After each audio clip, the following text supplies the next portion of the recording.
ফিরাউন ছোটবেলায় মা আর বাবা মারা গেল। মা বাপ মরে গেলে কি হয়? এতিম। এতিম হয়ে গেল। হাঁড়ি পাতিল ডেক ডেকচি সাপল কুদাল সব বিক্রি করে খালো। একদম দেউলিয়া। খাতে খাতে ঋণ করে খাওয়া শুরু করলো। দোকান থেকে বাকি আনে, জীবনে দেখা করে না। ভাই 2000 টাকা দাও, কাল দেব, জীবনে আর দেখা করে না। ভাই 5000 টাকা দাও, পরশুদিন দেব, জীবনে আর দেখা করে না। এইভাবে এলাকার মধ্যে ঋণ করতে করতে কটুক এক গলা ঋণদারের টাকা চাইতে আসে। ঘরের দরজা খোলা, ফিরাউন খাটের নিচে পলায়ে থাকে। কোথায় থাকে? খাটের নিচে। লোকজন আসে, ফিরাউন আসো, জানলা দরজা খোলা, মনে হয় বাথরুম টাথরুমে গিয়েছে, পরে আসবো। কিন্তু আসলে কোন জায়গায় আছে? খাটের নিচে। কিসের ভয়ে? ঋণের ভয়ে, পাওনাদারের ভয়ে। দরজা খুলে রাখা আর একটা সিটারি, পাওনাদাররা যাতে মনে করে যে না আছে। এইভাবে ঋণ করে খাতে খাতে খাতে খাতে এমন অবস্থা, বাড়ি থেকে বের হলেই তাকে মেরে ফেলবে। খাটের নিচে ঘুমায়, খাটের নিচে খায়, দরজা খোলা। মনে মনে চিন্তা করে আমি যে পলাবো, বাড়ির সামনের লোক থেকে শেষ পর্যন্ত শব্দ পাওনাদার। যদি অন্ধকার রাত হতো পলায়ে যেতাম, কিন্তু জোনাক রাত আমাকে সবাই দেখবে। হঠাৎ করে জোনাক রাত শেষ হয়ে গেল, অন্ধকার রাত হলো। ফিরাউন টুপলা টাবলি বেঁধে ঘর বাড়ি ফেলায় পলায়ে চলে গেল। পলায়ে যাওয়াটা এটাও হুকুমকার। আরো জোরে কোন আল্লাহ। পলায়ে চলে গেল। কোথায় গেল জানেন? মিশরে। বলে মিশরে কেন গেল?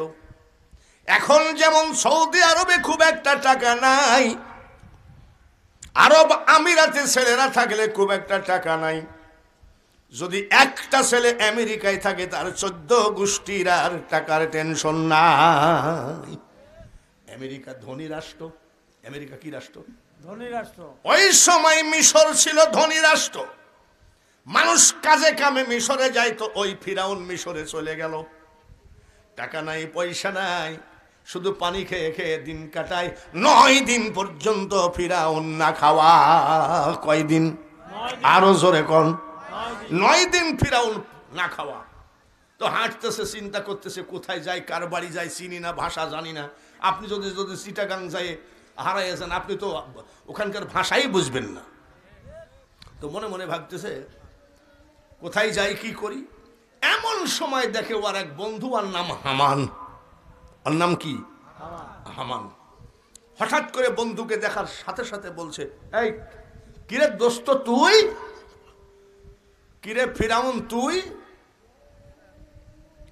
ফিরাউন বলতেছে, পাওনাদারের অত্যাচারে আর কতদিন খাটের নিচে পলায়ে থাকবো, তাই পলায়ে আসলাম।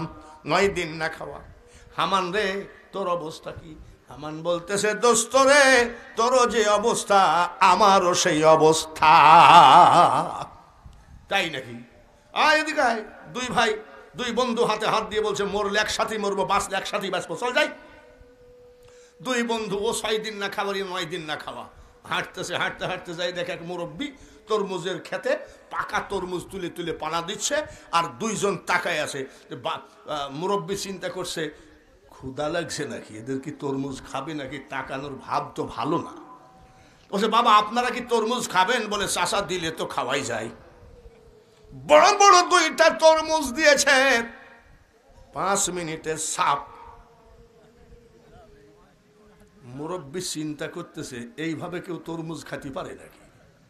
এ কতদিন না খাওয়াতে। বলছে, বাবা তোমরা কি কামলা টামলা দিবা? বলে, চাচা কিছু মনে করেন না, আমরা কামলা খুঁজতেছি। বলে, তাহলে এক কাজ করো, আমার তরমুজের খেতে কামলা দাও, পাকা তরমুজ কিনবা, এই পাকা তরমুজ জমিন থেকে তুলবা, বিক্রি করে টাকাটা আমাকে দিবা। মাসিক মজুরি লিবা না সাপ্তাহিক মজুরি লিবা না ডেলি মজুরি লিবা? ফিরাউন বলছে, চাচা আমাদের অবস্থা ভালো না, ডেলি মজুরি দিয়েন। বলে, যা তাই হবে, ডেলি মজুরি। কিন্তু শোনো, তরমুজ বিক্রি করে টাকাটা আমাকে দিবা, কিন্তু খবরদার চুরি করলে কিন্তু খবর আছে। ফিরাউন কয় চাচা আপনি আমাকে চেনেন না, আমার বংশ সব ওলি। কি বলছে? বলে কিরকম? বলে আমার দাদা তো মিথ্যা বলেই নাই, আর বাপ তো একেবারে পানিতে ফুঁ দিলে আগুন ধরিছে। চোরের মার। তরমুজের ক্ষেতের লোকটা বলছে আমি এরকম সৎ ছেলে খুঁজতেছি আব্বা। আসলে কি দুইজনই সৎ? আরো জোরে কন। সৎ হলে কি পলানো লাগে? বলে তরমুজের খেতে কামলা দেয়, ডেলি কিছু মজুরি পায়। এইভাবে দুইজনের কাছে কিছু টাকা জমা হলো। হামান ডাক দিয়ে বলে ফিরাউন রে, আর তরমুজ খাইয়ে জীবন বাঁচে না, চলো যাই আশেপাশে কোনো হাট বাজার আছে নাকি দেখি, রুটি আর মাংস খেয়ে আসি। ফিরাউন বলছে তাহলে শোন, দেখি তরমুজ খাইয়ে মারা যাইতে রাজি আছি, কিন্তু টাকা খরচ করব না। ফিরাউন বলতেছে কেন? বলে তাহলে শোনো, যে টাকার জন্য মাসের পর মাস আমি খাটের নিচে পলাই আছি, আর যে টাকার জন্য বাড়ি ছেড়ে পলাইতে হলো, এই টাকা আমি খরচ করতে রাজি না। হামান কয় উস্তাদ ঠিকই বলেছ, তাহলে তরমুজ খাইয়ে মরে গেলেও টাকা খরচ করব না। ডেলি মজুরি পাই, কামলা দেয়। হঠাৎ করে একটা পেপারে দিয়েছে, বিজ্ঞপ্তি দিয়েছে, বর্তমান মিশরে একটা সরকারি গোরস্থানের কর্মচারী লাগবে। গোরস্থানের নাইট গার্ড, গোরস্থানেই তার খাওয়া, গোরস্থানেই তার থাকা, বেতন হবে সরকারি, খাওয়া দাওয়াও সরকারি। এই চাকরির বিজ্ঞপ্তিটা দেখে ফিরাউন পরীক্ষা দিতে ইন্টারভিউ হাজির হয়েছে। মিশরের বাদশা কয় বিশাল লম্বা মানুষ, শক্তিশালী মানুষ, ওকেই দেওয়া যায়, তার কারণ গোরস্থানে গেলে তো একটু সাহসেরও দরকার। গোরস্থানে রাত কাটাতে গেলে সাহস আছে কি নাই?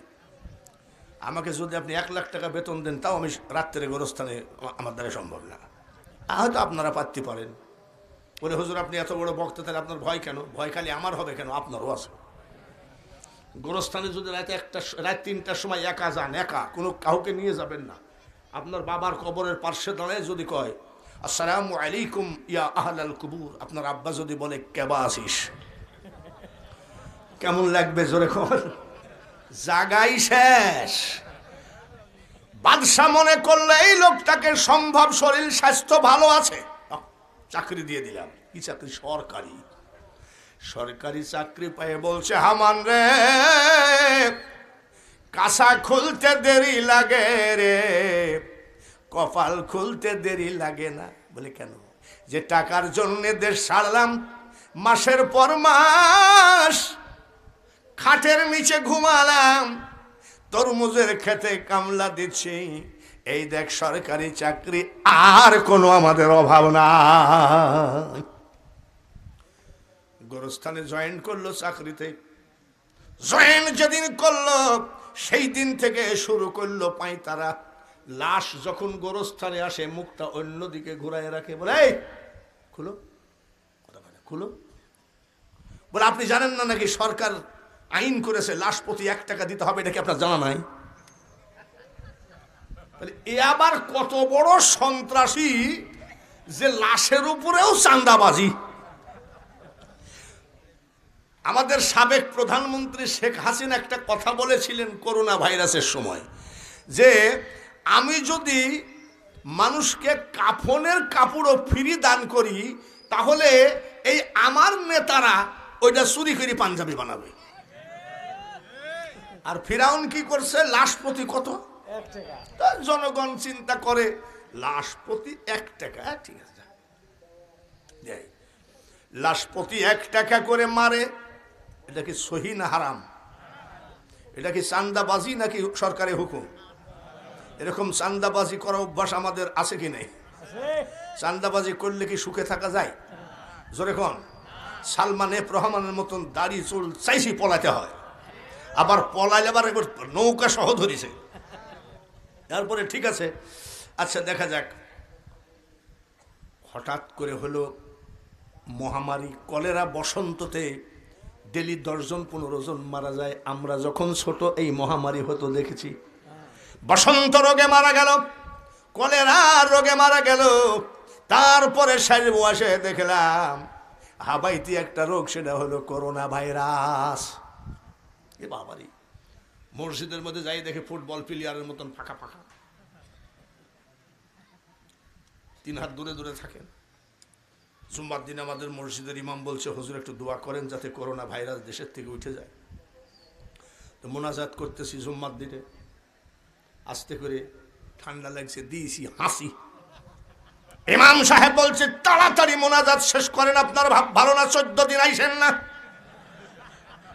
এরকম একটা দিন গেছে না? জোরে কর। ঢাকার থেকে যদি কেউ আসছে রে বাবা, সঙ্গে সঙ্গে পুলিশ আইসে ওই বাড়ির উপরে লাল পতাকা দিয়ে গেছে, ঢাকার থেকে লোক আসছে। এই হাবাইতি ভাইরাস রোগ না, কলেরা বসন্ততে মারা যাচ্ছে ডেলি 10টা 15টা 20টা লাশ আসে। এবার ফিরাউন জিজ্ঞাসা করে, এটা কি সাধারণ মরা না মহামারীতে মরা? বলে মহামারীতে মরা। বলে সরকার নিয়ম করেছে যারা মহামারীতে মরেছে 2 টাকা করে লাশ। এতদিন ছিল কয় টাকা, আর এখন কত? 2 টাকা। কত বড় বাটপার চিন্তা করেন। এইবার করছে কি, আচ্ছা আনুন এখন, এবার করছে কি, এটা থাক, 2 বস্তা টাকা হয়ে গেছে। তখন খুচরা টাকার লেনদেন বেশি। আত্মারে ডাক দিয়ে বলে, হামান রে, টাকা টাকা টাকা, টাকার জন্য বাড়ি ছেড়েছি, টাকার জন্য খাটের নিচে ঘুমাইছি, টাকার জন্য তরমুজের খেতে কামলা দিয়েছি। তুই 1 বস্তা নিয়ে ঘুমা আর আমি 1 বস্তা নিয়ে ঘুমাই। 2 বন্ধু 2 বস্তা নিয়ে ঘুমাই আছে। সকালবেলায় ঘুম থেকে উঠে ফেরাউন বলে, হামান রে তুই থাক, আমি একটু গেলাম। বলে কোথায়? আমি একটু মিশরের বাদশার সাথে দেখা করে আসি। বলে তুই কি পাগল নাকি, বাদশা তোর সাথে দেখা করবে? কেন? তুই বলে একটা দারোয়ান গোরস্থানের। বলে গোরস্থানের দারোয়ান হলে সরকারি তো আমি। বলে তাহলে আমাকেও নিয়ে চল। গেছে বাদশার বাড়িতে। বাদশাহ বলছে, তুমি গোরস্থানের দারোয়ান না? বলে জি জাহাপানা। কেন আসছো? বলছে জাহাপানা কি আর বলবো, টাকার গাদি। বাদশাহ কয়, আমি বাদশাহ আর আমার সামনে টাকার গল্প দেয়, কি পাগল নাকি? কত টাকা আছে? বলে 2 বস্তা। এত টাকা কোথায় পাইছ? বলে জাহাপানা সরকারি বেতন 1 টাকাও খরচ করি নাই। প্রথম লাশ প্রতি 1 টাকা করে নিয়েছি। তারপরে ভাইরাসে মারা গেল, লাশ প্রতি 2 টাকা করে ঝাড়িয়েছি। 2 বস্তা টাকা। বলে সর্বনাশ করেছে। এত বড় ডিয়ারিং চোর যে লাশের উপরেও চান্দাবাজি করে। আচ্ছা ঠিক আছে, তুমি সিটারি বাটপারি যাই করো, টাকা জমাইছো, তা আমার কাছে গল্প দিচ্ছ কেন? জাহাবা না, আপনার কাছে গল্প দেওয়া মানে অযথা, দিচ্ছ কেন? বলে জাহাপানা আমি আপনার কাছে গল্প দিতে আসি নাই, আমি বলতে এসেছি আপনার মিশরে এমন গরিব কাঙ্গাল আছে 10 বছর জমির খাজনা দিতে পারে নাই, 15 বছর জমির ট্যাক্স খাজনা দিতে পারে নাই। আমি এলাকার সকল গরিবদের খাজনা আর ট্যাক্স গুলো আমার টাকা দিয়ে দিতে চাই। বাদশাহ কয়, চোর হলে হবে কি, ইমানও তো আছে দেখছি, যে লাশ প্রতি 2 টাকা 1 টাকা করে চুরি করে এখন কি করবে, খাজনা দিয়ে দিবে। যাও দেও গা। চারিদিকে খবর দিয়ে দেওয়া হলো, তোমাদের জমিনের পর্চা, খতিয়ান নম্বর, দলিল পত্র নিয়ে হাজির হও। গোরস্থানের নাইট গার্ড, গোরস্থানের দারোয়ান সব ট্যাক্স খাজনা দেবে। এরকম সুযোগ পাইলে গরিব যাবে কি যাবে না? সব গেছে। 2 বস্তা টাকা সাফ করে, খালি বস্তা, সবাইকে খাজনা দিয়েছে। হামান বলছে, ভাই একটা কথা বলবো। বলে কি? আমাকে বিদায় দে, আমি তোর সাথে থাকবো না। বলে কেন? বলে এত কষ্টের টাকা আর তুই করলি কি? মানুষ কি এতই পাগল হয়? গরিবদের জন্য তোর এত মন কান দেখে। ফিরাউন বলে, হামান রে যাইস না, থাক, টাকা দিয়ে টাকা ধরবো, টাকা দিয়ে টাকা ধরবি, টাকাই তো নাই, তো টাকা দিয়ে টাকা ধরবি কি করে? বলে বুঝবি না, কয়েকদিন থাক, কয়েকদিন থাক। এইবার 2 বস্তা টাকা দিয়ে খাজনা দিয়ে দিল, বস্তা খালি। কয়েকদিন আবার শুরু করে দিল লাশপতি চান্দাবাজি করা।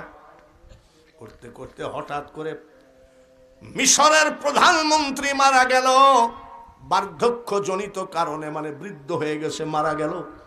রাষ্ট্রপতি যিনি, তিনি সঙ্গে সঙ্গে নির্বাচন দিয়ে দিল, তার কারণ প্রধানমন্ত্রীর চেয়ার খালি থাকলে দেশ চলে না।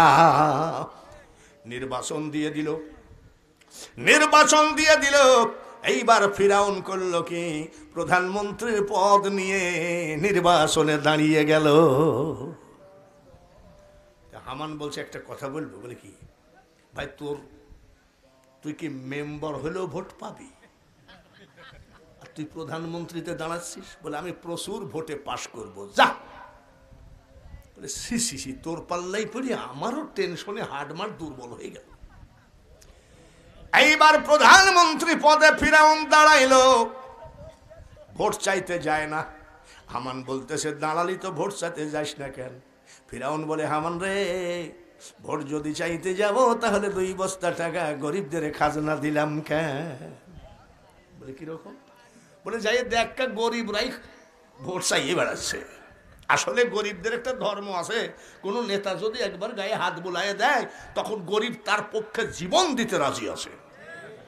হযরত ওমর রাদিয়াল্লাহু তাআলা আনহু পৃথিবীর অর্ধেক দেশের শাসনকর্তা ছিলেন, রাষ্ট্রপতি ছিলেন, সুবহানাল্লাহ। হযরত ওমর রাদিয়াল্লাহু তাআলা আনহু এত গরিব ছিল যে ওই দেশ, এদেশ ওদেশ থেকে ভিক্ষা করে নিয়ে এসে এলাকার মানুষকে খাওয়াতেন। এদেশ ওদেশ যাতেন, ভিক্ষা করে আনতেন। তো হঠাৎ করে এক গরিব, ঘরের বেড়া নাই, সে স্বপ্নে দেখতেছে স্বয়ং নবীজি বলতেছে, শোনো, তোমাদের রাষ্ট্রপতি উমরের কাছে গিয়ে বলো সে যেন মানুষের কাছে না চায়, আল্লাহর কাছে চায়, তাহলে দেশে আর অভাব থাকবে না। এই স্বপ্নটা দেখছে কেটা? একজন গরিব। এই গরিব আবার কেসে রাষ্ট্রপতির কাছে।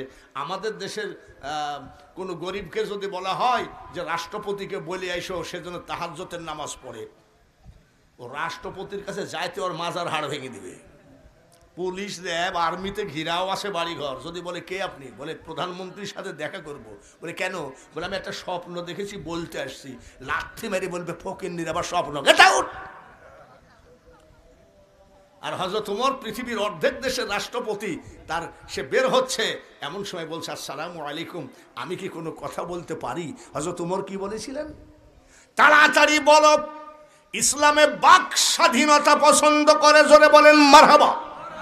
ইসলাম এমনই একটা ধর্ম, সবার সমান অধিকার, তার নাম ইসলাম। বলো। বলে জাহাপনা কিছু মনে করবেন না, গত রাত্রিতে নবীজি আমি তাহাজ্জুদের নামাজ পড়ে ঘুমিয়ে আছি, স্বপ্নের মধ্যে বলেছে আপনি সামদের সিরিয়া এদেশ ওদের ভিক্ষা করবেন না, আমি আল্লাহর কাছে হাত পাতেন, আল্লাহ চাইলে দেশে অভাব থাকবে না। তোমাকে তো রাসূলুল্লাহ খুব ভালোবাসে, আমাকে না বলি তোমাকে বলেছে চলো যাই, তুমি মোনাজাত করো, আমি আমিন আমিন করবো। বলে জাহাপনা আমাকে মাফ করো, চলো। মোনাজাত করলেন, আল্লাহ এদেশের গরিব কাঙ্গালদের দিকে একটু তাকাও, তোমার রহমতে ভরপুর করে দাও। আল্লাহ তাআলা হযরত ওমরের মোনাজাত কবুল করলেন, দিলেন সৌদি আরবের তেলের গ্যারেজ, তেলের টাঙ্কি দিলেন, তেলের খনি দিলেন। সৌদি আরবে টাকার অভাব রইল না। সারা পৃথিবীতে কোথাও তেলের খনি নাই, একমাত্র সৌদি আরবে খনি। তাম পৃথিবী যেন ওই দেশ থেকে তেলগুলো কিনে নেয়। সৌদি আরবের মস্তানি, ওই সেই হযরত ওমরের দোয়া। সৌদি আরবের মস্তানি, ইরাকের মস্তানি, এটা আল্লাহর কুদরতি তেলের টাকা। আর ওই তেল খেয়ে যদি একজন 20টা 25টা বিয়ে করো, একদিন সৌদি আরব তোমাকেও ভিক্ষা করা লাগবে, তাতে কোনোই সন্দেহ নাই। আল্লাহর দাড়ি পাল্লায় সবাই সমান। এইবার আসেন, ফিরাউন করল কি? হামানকে বলছে আমি ভোট চাবো কেন, লোকই ভোট চাই, যাই দেখে। হামান একদিন খুঁজতে খুঁজতে যাই দেখে এলাকার গরিব কাঙ্গাল সব বলছে লোকটা খুব ভালো, আমাদের খাজনাগুলো দিয়ে দিয়েছে, ভোট কিন্তু ওইখানে না দিলে তোর বাড়ি ঘর সব ভেঙে দেবো। হামান এসে কয় দোস্ত তোর মাথায় মাল আছে, কেন বলে তোর ভোট চাওয়া লাগবে না। বলে কেন? এলাকার ভিতরে গিয়ে দেখলাম সবাই তোর জন্য ব্যস্ত।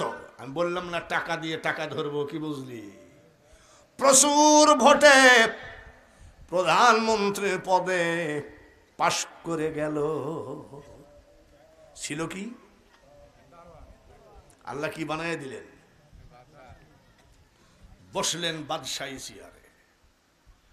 এ দুনিয়া দেখতে সুন্দর গো মানুষ, শুধু মায়ার ঘর।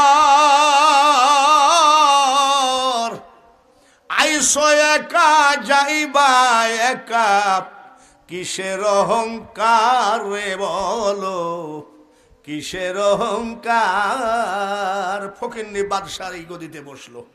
বাদশাহী গদিতে বসে হামান বলতেছে, শোন, তোর সাথে যে কথা ছিল মরলে একসাথে মরবো, বাঁচলে একসাথে বাঁচবো। এখন তুই তো ঠিকই প্রধানমন্ত্রী হয়ে গেলি, তা আমার কি হবে? বলে তোর তো দেখছি তোর কোনো ধৈর্য নাই, ধৈর্য ধর। বলে দোস্ত আমার জন্য একটা কিছু কর। তো প্রধানমন্ত্রীর বন্ধু হওয়াও তো বিশাল ব্যাপার। প্রধানমন্ত্রীর বন্ধু হয়ে তাই কোটি কোটি টাকা বিদেশে পাহাড় জমাইছে, ঠিক কিনা? আর উনি সরাসরি প্রধানমন্ত্রীর বন্ধু। দুইজন আনন্দে আহ্লাদে চলতে চলতে হঠাৎ করে বার্ধক্যজনিত কারণে রাষ্ট্রপতি মারা গেল। রাষ্ট্রপতির চেয়ার ফাঁকা, প্রধানমন্ত্রীকে জোরে কোন তো জোরে কোন। সঙ্গে সঙ্গে মিশরের জনগণকে ডাকা হলো। ডেকে ফিরাউন বলল, রাষ্ট্রপতির চেয়ার বেশি দিন খালি রাখা ঠিক না, আপনারা রাষ্ট্রপতি পছন্দ করেন, রাষ্ট্রপতি মনোনীত করেন। মিশরের সকল গরিব কাঙ্গাল আবাল বনিতা, কৃষক চাষি ব্যবসায়ী সবাই বলল, জাহাপানা আপনার মতো দয়াবান রাজা পৃথিবীতে আর কেউ হবে না। কিসের কারণে? আপনার মতন দয়াবান কেউ হবে না, আপনি এদেশের রাষ্ট্রপতি হয়ে যান। মিশরের জনগণের অনুমতি নিল, রাষ্ট্রপতির গদিতে বসলো। এবার প্রধানমন্ত্রী যদি রাষ্ট্রপতি হয়, প্রধানমন্ত্রীর গদি তো খালি, রাষ্ট্রপতি ফিরাউন হয়ে প্রধানমন্ত্রীর নির্বাচন দিয়ে দিল। আর বন্ধু হামানকে ভোটে দাঁড় করায় দিয়ে প্রশাসন দিয়ে চুরি করে করে ভোট কেটে কেটে বন্ধুকে প্রধানমন্ত্রী বানায় দেয়। বন্ধুকে কি করলো?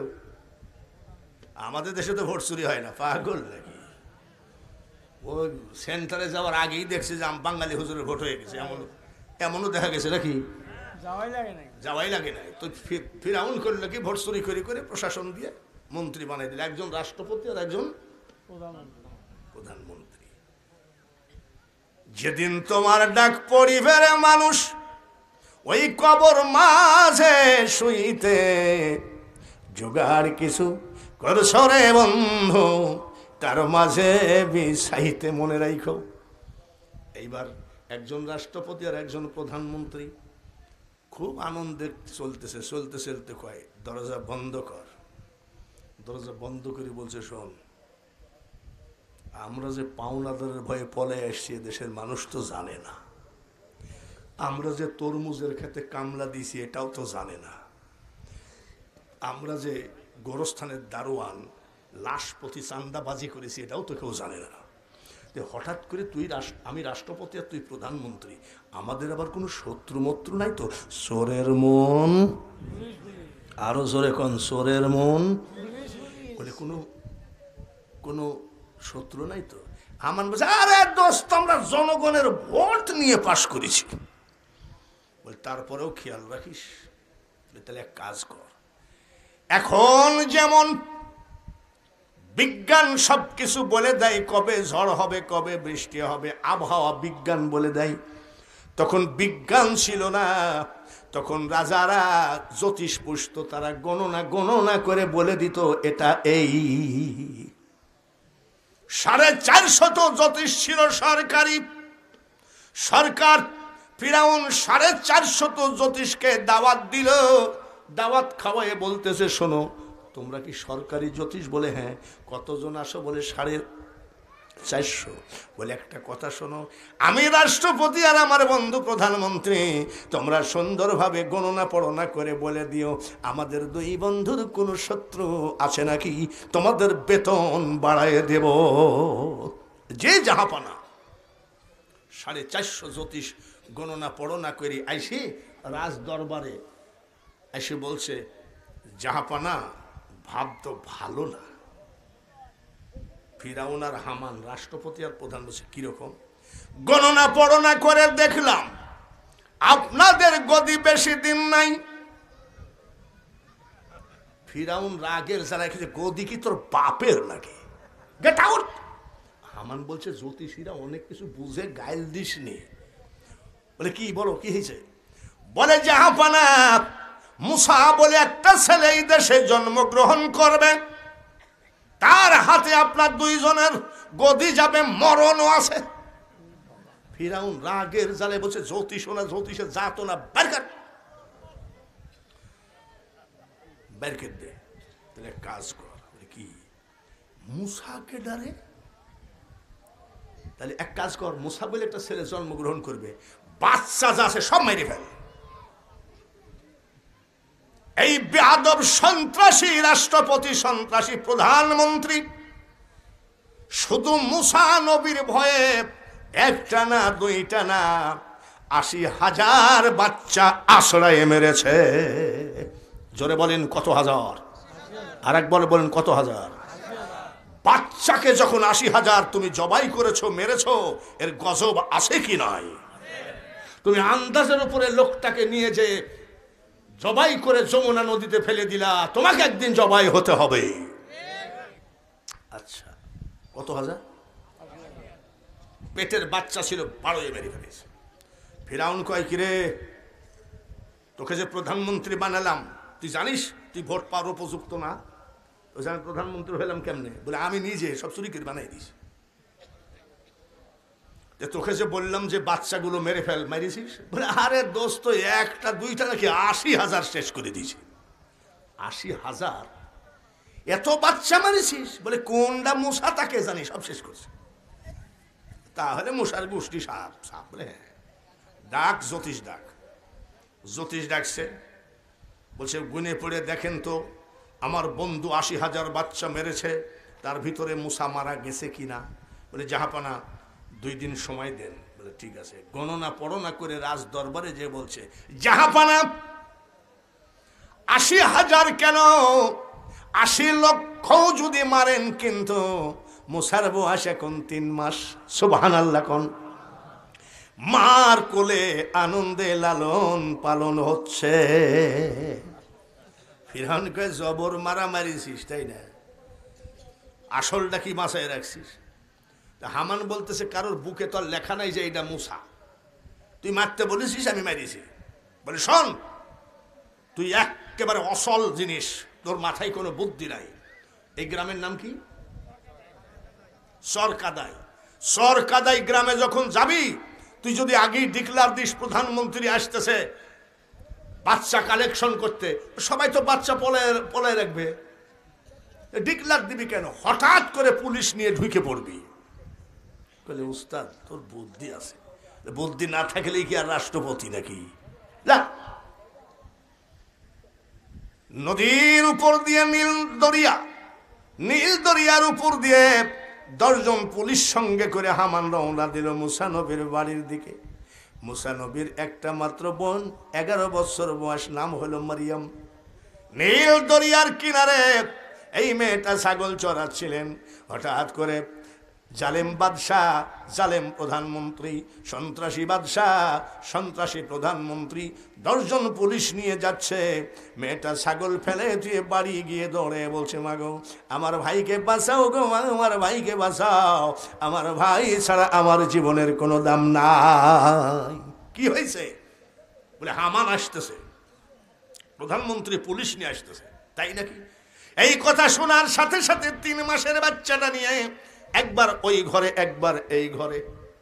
কি করি কোথায় যায়, অথর্প হয়ে গেছে। আমার আল্লাহ বলেন, মুসার মা, পুলিশ ঘিরাও করে ফেলেছে তোমার বাড়ি, তোমার ছেলেকে কোনোভাবে বাঁচাইতে পারবা না। পাগলামি করো না, আমি যাহা বলছি তাহা করো। তোমার যে রান্না করেছ জ্বলন্ত আগুনের ভিতরে, ওই চুলার ভিতরে তোমার ছেলেকে ফেলাইয়া দাও, একটা ঢাকনি দিয়ে ঢেকে রাখো। তুমি চিন্তা করো না, আমি আল্লাহ তোমার ছেলে মুসাকে আগুনের মধ্যেও হেফাজত করতে পারি। নারায়ে তাকবীর। আগুনের মালিক কে? সমুদ্রের মালিক কে? সবকিছুর মালিক আল্লাহ। আল্লাহর অর্ডার পায়ে উনি জ্বলন্ত চুলার ভিতরে 3 মাসের বাচ্চা ফেলাইয়ে দিয়ে ঢেকে দিলেন। আমার আসলো, পুলিশ আসলো, এসে সব বাড়ি ঘর চেক চুক করে সিল মারি গেল যে না, এ বাড়ি চেক করা হয়েছে, এ বাড়িতে কোনো বাচ্চা ছেলে নাই। চলে গেল। মুসা আলাইহিস সালামের মা কাঁদতে লাগলেন, আহারে মাওলা তোমার দরবারে কি দয়া নাই? এক ফিরাউনের দ্বারাই কত মা সন্তান হারা হয়ে গেল। চাঁদের মতো চেহারা, এত সুন্দর বাচ্চা, ওই বেয়াদব ফিরাউনের কারণে আমি মা নিজেই পোড়ায় মেরে ফেললাম। মা ডাক দিয়ে মেয়েটাকে বলে, মা মরিয়ম বলে কি, একটা চামচ নাও গো মা, চামচ নাও, তোমার ভাইয়ের পোড়া হাড় হাড্ডি গুলো নিয়ে আসো, আমি এক জায়গায় পুঁতে রাখবো, একটু বুকে ধরে ওই হাড় হাড্ডি গুলো একটু দিয়ে মনের জ্বালা মিটাবো। বিদেশে বিপাকে যার ছেলে মারা যায়, পাড়া পড়শি না জানিতে কান্দে আগে সবার আগে মা। বোনটা বলছে আমি পারবো না বলে, তো তুমি যাও, কেবল হাড় হাড্ডি নিয়ে পুঁতে রাখবে, পোড়া হাড় হাড্ডি।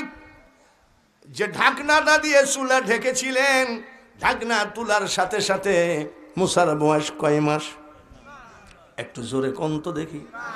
3 মাসের বাচ্চা মুস্কি হাসি দিয়ে বলে, মা কাইন্দো না, চোখের পানি মোছো গো মা, কাইন্দো না, দেখো মা, দেখো গো, এ আগুনে তোমার ছেলের মুসার একটা লোম পর্যন্ত পুড়ে নাই। নারায়ে তাকবীর। আরো জোরে নারায়ে তাকবীর। এর নাম কি? আল্লাহ। উঠায় নিয়ে আসলো, যে মা, এই জ্বলন্ত আগুনে যখন তোর ভাই পুড়ে নাই, তোর ভাইকে আর মারতে পারবে না, ওই জালিম সন্ত্রাস সরকার মারতে পারবে না। এক কাজ, বলে কি, মাঝখানে মুসার তোর ভাই শুবে, এক পাশে তুই, এক পাশে আমি শুব। আমি যখন ঘুমাবো তখন তুই জাগবি, আর তুই যখন ঘুমাবি আমি জাগবো। এইভাবে পাহারা দিয়ে দিয়ে ওকে মানুষ করতে হবে। ঠিক আছে। মুসার মা জেগে আছে, মুসার বোন ঘুমিয়ে আছে। এইবার মা ঘুমালো, মেয়েটা জাগলো। স্বপ্নের ভিতরে আমার আল্লাহ ডাক দিয়ে বলে, মুসার মা, পাগলামি করো না, তোমার এই বুদ্ধিতে তোমার ছেলেকে বাঁচানো সম্ভব হবে না। তুমি এক কাজ করো, কি, একটা কাঠ মিস্ত্রি ডেকে আনো, একটা কাঠ মিস্ত্রি ডেকে সিন্দুক বানাও, সিন্দুকের মধ্যে তোমার ছেলেকে ঢুকাইয়ে দাও, ঢুকাইয়ে দিয়ে তালা মেরে নীল দরিয়ায় ভাসাইয়ে দাও। চিন্তা করো না, আগুনের মধ্যে থেকে আমি আল্লাহ তোমার ছেলেকে বাঁচিয়েছি, নীল দরিয়া থেকেও তোমার ছেলেকে আমি আল্লাহ বাঁচাইতে পারি। জোরে বলেন সুবহানাল্লাহ। লা ইলাহা লা ইলাহা ইল্লাল্লাহু মুহাম্মাদুর রাসূলুল্লাহ। আল্লাহুম্মা মুহাব্বতের সাথে সাল্লি আলা মাওলানা মুহাম্মদ ওয়ালা আলি সাইয়্যিদিনা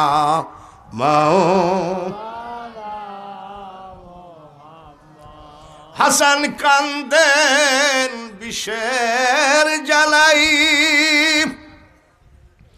হুসাইন কান্দেন কারবালায়, জয়নাল আবেদিন কান্দেন এজিদের ওই জেলখানায়। আল্লাহুম্মা, জোরে জোরে, সাল্লি আলা মাওলানা মুহাম্মদ ওয়া আলা আলি সাইয়্যিদিনা মাওলানা। আমি শুরু করেছি সমস্ত ক্ষমতার মালিককে, কুলিল্লাহুম্মা মালিকাল মুলক তুতিল মুলকা মান তাশা। পৃথিবীর একমাত্র মালিক আমি আল্লাহ। তাহলে আমাকে মনে রাখতে হবে, নদীতে জাল ফেলাবেন তাও বিসমিল্লাহির রহমানির রহিম। কথা ঠিক কিনা? জমিনে বীজ বপন করবেন বিসমিল্লাহির রহমানির রহিম। আল্লাহকে স্মরণ করে যা করবেন সেটাই ইবাদত হয়ে যাবে। এবার আল্লাহ তাআলা বলছে যে এইভাবে সম্ভব না, একটা কাঠ মিস্ত্রি ডাকো, ডেকে বাক্স সিন্দুক বানাও, সিন্দুকের মধ্যে তালা মেরে নীল দরিয়ায় ফেলাইয়া দাও। আমি আগুনে যেহেতু বাঁচাইছি, পানিতেও আল্লাহ পারে। খাই জোরে কান পারে। ঠিক আছে। ঘুম থেকে উঠে চিন্তা করছে, স্বপ্নে যে আল্লাহ বলল কাঠ মিস্ত্রি ডাকো, তো কাঠ মিস্ত্রি কোথায় পাবো আমি? মেয়ে মানুষ কোথায় খুঁজে বেড়াবো? ঘুমের থেকে উঠে একটা ভাবতেছে, যেই ভাবতেছে আর অমনি বাড়ির গেটে এক লোক এসে বলছে, মা কিছু বানাবেন নাকি? মা কিছু বানাবেন নাকি? মুসা আলাইহিস সালামের মা কয় কি দেয়? আমাদের দেশে তো কোনো ফেরিওয়ালা আসে না, আমাদের দেশে ফেরিওয়ালা আসে না। মা মাছ নেবেন নাকি? মা সবজি নেবেন নাকি? আর লোকটা এসে বলতেছে কি, মা কিছু বানাবেন নাকি? বলে কি ডারে লোকটা? দরজা খুলে দেখে লম্বা পাগড়িওয়ালা জুব্বাওয়ালা একটা মানুষ, ব্যাগ একটা বগলে। বলে বাবাজি আপনি সকালবেলায় চিল্লাচ্ছেন, আপনি কি? বলে মা আমি কাঠমিস্ত্রি, কিছু বানাবেন নাকি? জোরে বলেন মারহাবা। ক্ষমতার মালিককে আপনি শুধু মহান আল্লাহ পাকের কুদরতি পাক কদম ধরে পড়ে থাকেন, রনে বনে জলে জঙ্গলে কোনো সিটারের সহযোগিতা লাগবে না, আপনার জন্য আপনার আল্লাহ যথেষ্ট। আস্তে করে বলছে, বাবা তুমি কি কি বানাইতে পারো? বলে মা ধরেন কোন সন্তান নিয়ে আপনি বিপদে আছেন, ওই সন্তানকে আপনি সিন্দুকের মধ্যে ঢুকাই দিয়ে নীল দরিয়ায় ফেলাইয়া দেবেন, এটাও বানাইতে পারি।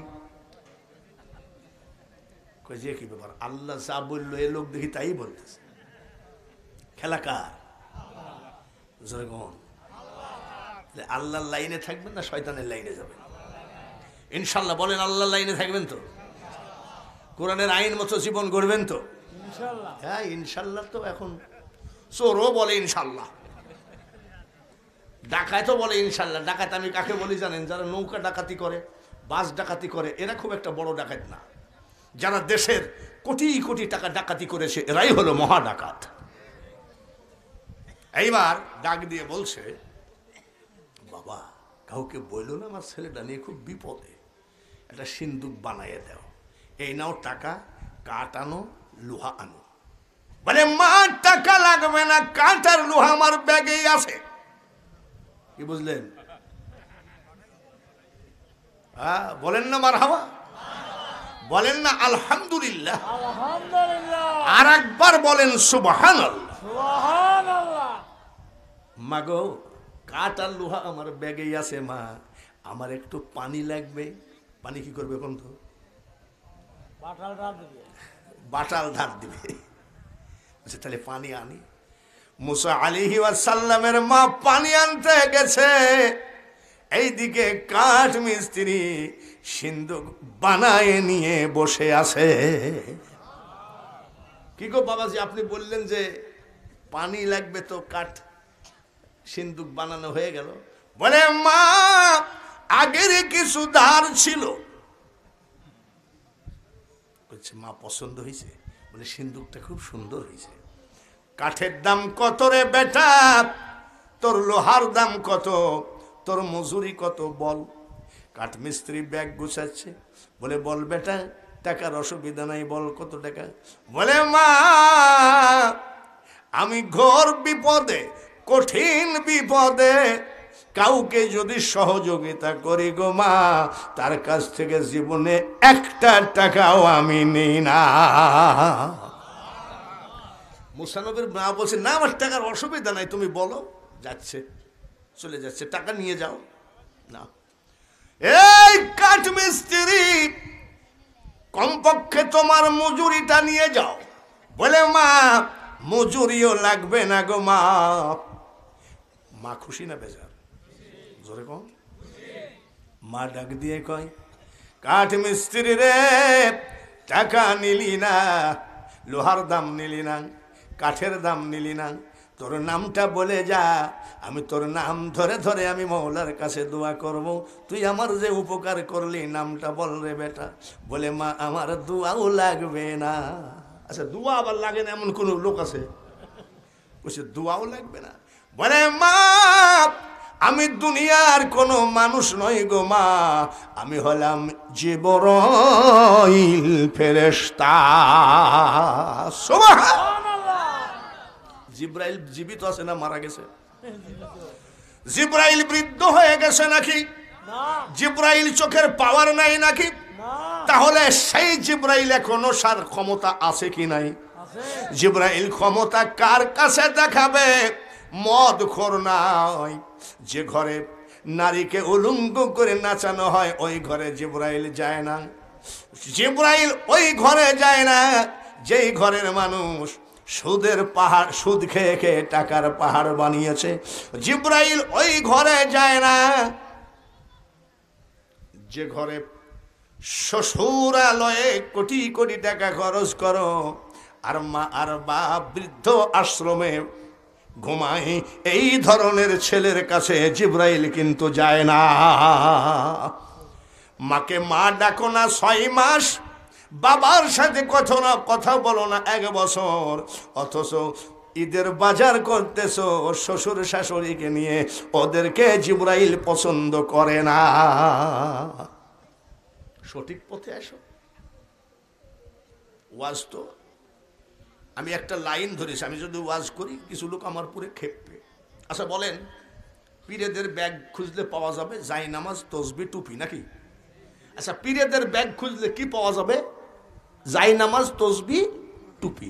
আমাদের কুষ্টিয়ায় কিছু পীরের ব্যাগ খুঁজলে পাওয়া যায় নারকেলের সুবা। নারকেলের সুবা আর আরেকটা কি জানি, কৈলকি। আরেকটা হলো কৈলকি। আমি এবার ব্যাগের মধ্যে বলছি যে বাবা এইটা কি? বলে কৈলকিটাকে কয় দোয়া করেন, এটা কৈলকি শরীফ। কৈলকি শরীফ কোরআন শরীফ, হাদিস শরীফ, মক্কা শরীফ, মদিনা শরীফ। কৈলকি আবার শরীফ হলো কবে? ওরে হুজুর আপনি মোল্লা মানুষ বুঝবেন না। আরে বাবা রে, মোল্লা বুঝবে না, ও বুঝে বসে রয়েছে। আমি কেন কি হয়েছে? বলে আমার পীর কেবলা যখন মারা যাচ্ছিলেন সীতানাই বসে কান্দার কেউ ছিল না, আমি কাঁদতেছিলাম। আমার চোখের পানির দিকে তাকিয়ে আমার পীর কেবলা এই কলকিটা বালিশের তল থেকে বের করে বলছে কান্দিস না রে বেটা, মাল দিয়ে গেলাম ধরে রাখিস। গাঁজাখোর পীরের বাড়ি জিবরাইল যায় না, গাঁজাখোর মুরিদের বাড়িতে জিবরাইল যায় না। যে বান্দা সেজদা দিয়েছে সেজদার ধুলা যত বেলা মুছবে না তত বেলা আল্লাহ তাআলা রহমতের ফেরেশতা তাকে গাড় দেবে, আল্লাহর রহমত তার উপরে নাজিল হবে। এবার কি বলছে? ডাক দিয়ে কর মা দোয়া করা লাগবে না গো মা, আমি দুনিয়ার কোনো মানুষ নয়, আমি হলাম জিবরাইল ফেরেশতা। আল্লাহ তাআলা জান্নাত থেকে কাঠ লোহা নিয়ে আমাকে তার দোস্ত মুসা নবীর জন্য সিন্দুক বানাইতে পাঠিয়ে দিয়েছে। যার কেউ নাই তার আছে কে? জোরে বলেন। সেই আল্লাহ কোথায় পাবেন? নামাজ নাই, রোজা নাই, পেশাব ফিরে পানি নাই, রমজানের রোজা নাই, গাজায় দম মেরে গান গায়। কি গান গায় বলবো নাকি? দয়াল আমার, দয়াল আমার এই পথ দিয়া আসবে রে, আমি সদাই থাকি পন্থ পানে চায়া। মানে দয়াল ও তাকায় আছে, দয়াল এই পথ দিয়ে আসবে। এরে বেনামাজির ঘরে দয়াল যায় না, গাঁজাখোর ভণ্ডর ঘরে দয়াল যায় না। দয়াল যায় একমাত্র আসসালাতু মিরাজুল মুমিনিন। জোরে বলেন মারহাবা। কাঠমিস্ত্রি চলে গেল, সিন্দুকের মধ্যে ঢুকানো হবে। ওইদিকে আবার আল্লাহ কি বলতেছে জানেন? ফিরাউনের ঘরে ইমানদার জান্নাতে মেয়ে নাম কি? মা আসিয়া। ওই ফিরাউন স্বামী স্ত্রী শুয়ে আছে। আল্লাহ তাআলা স্বপ্নের মধ্যে বলে, আসিয়া শোনো, তোমার স্বামী ফিরাউন যে নীল দরিয়ার কিনারে বালাখানা বানিয়েছে, বালাখানা, বাতাস খাবে, আড্ডা মারবে। বহুদিন তুমি তোমার স্বামীর সঙ্গে বালাখানায় যাও নাই। কালকে সকাল বেলায় তোমার স্বামী ফিরাউনকে সঙ্গে করে বালাখানায় যাবা। দক্ষিণ দিক থেকে এটা সিন্দুক ভাসতে ভাসতে আসবে রে আসিয়া। এই সিন্দুকের মধ্যে একটা মানুষ থাকবে 3 মাসের বয়স, তার নাম হলো মুসা। সেটা আমি আল্লাহর বন্ধু। তুমি নিয়ে আসবা, সিন্দুকের মধ্যে থেকে নিয়ে আসবা। ফিরাউন কাফেরের ঘরে লালন পালন করবা, আর ওই কাফেরের ঘরে আমি হেফাজত করব মুসাকে, আমি আল্লাহ।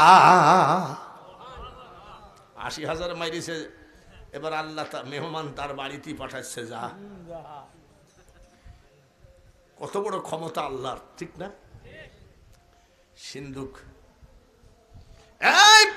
আসিয়া, আমি আল্লাহ বলছি যত্নের যেন কমতি না হয়। সুবহানাল্লাহ বলেন। আসিয়া স্বপ্ন দেখি কয়, কি ব্যাপার? আল্লাহ তাআলা বলছে, মুসা এই জানোয়ার যে 80,000 লোক বাচ্চা মেরিসের মধ্যে কি মরেনি নাকি? ঠিক আছে। আসিয়া ডাক দিয়ে বলছে, শোনো, তোমাকে আমি বিয়ে করেছি, তুমি একটা বাচ্চাই পর্যন্ত দিতে পারলে না আমাকে। আর নীল দরিয়ার পাশে বালাখানায় বহুদিন যাও নাই, তুমি খালি বাদশাহী করবা না, যাবা। ফিরাউনের একটা গুণ ছিল, আসিয়া ধমক দিলে ওই জায়গায় দাঁড়িয়ে থাকতো। আমাদের দেশেও কিছু কিছু মানুষ আছে, থানার পুলিশকে যা ভয় পায় তার থেকে বেশি ভয় পায় বউকে। ওই এখানে নাই, আছে, তবে আছে কিনা? যাবা কি যাবা না? বলে হ্যাঁ যাবো। তো তুমি রাগ করো কেন? বলে চলো। ফিরাউন আর আসিয়া গেল, বালাখানায় বসে আছে নীল দরিয়ার কিনারে। ওইদিকে কি করছে? সিন্দুক ছেড়ে দিয়েছে। মুসা নবীর খালা, ওনার মার বোন কিনার দিয়ে যায়, দেখি তো বাচ্চাটা কার বাড়িতে যায়। পরে দেখি আমরা খোঁজ খবর নিয়ে বড় হলে আমরা নিয়ে আসবো। যাইতে যাইতে দেখে রে ফিরাউন আর আসিয়া বসে আছে, সিন্দুক ভাসতে ভাসতে যায়। আসিয়া বারবার দক্ষিণ দিকে তাকায়। কোন দিক তাকায়? দক্ষিণ দিক। ফিরাউন বলছে, বারবার তুমি এই দিক তাকাচ্ছ কেন? বলে সেটা আমার ব্যক্তিগত ব্যাপার, তুমি আমার স্বামী, তাই বলে যে আমার কোনো স্বাধীনতা নাই, যাও। তো বলছে না, ওই যে বউ ভক্ত। আসিয়ার মনে তো একেবারে 1000% শক্তি, যেহেতু আল্লাহ তাআলা বলে দিয়েছে হেফাজত করবে, আমার ভয় কি? ডাক দিয়ে বলছে, ওই দেখো একটা সিন্দুক ভাসতে ভাসতে আসছে। ফিরাউন কয়, মনে হয় টাকার সিন্দুক। চিন্তা করেছেন এই সন্ত্রাসীর লোভ কত? ব্যাংকের ৩৬,০০০ কোটি টাকা নিয়ে পলায়ে যাচ্ছিল, শেষে ধরা পড়ে দাড়ি চাষিয়া ধরা পড়ছে না? যার যত টাকা তার তত লোভ। ফিরাউন কয় সিন্ধুকের মধ্যে টাকা আছে, চলো যাই। আসিয়া আর ফিরাউন দাঁড়ালো, সিন্ধুক কিনারে এসে বসলো, কিনারে এসে লাগলো। আসিয়া বলছে সিন্ধুকটা উঠাও।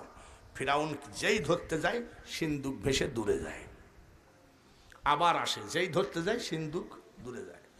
আসিয়া চিন্তা করল আমি তো ভুল করছি, এটা তো আল্লাহর দোস্ত মুসা আলাইহি ওয়াসাল্লাম, এই কাফেরের হাতে কোনোদিন এই সিন্ধুক ঠেকবে না। শোনো, আসিয়া ধরে তুলল, তালা খুলো। ফিরাউন এত নাড়াচাড়া করলো, তালা খুলতে পারল না। আসিয়া বলতেছে তুমি যে বলো আমি আল্লাহ, তোমার লজ্জা করে না যে একটা তালা খুলতে আর একটা সিন্ধুক তুলতে?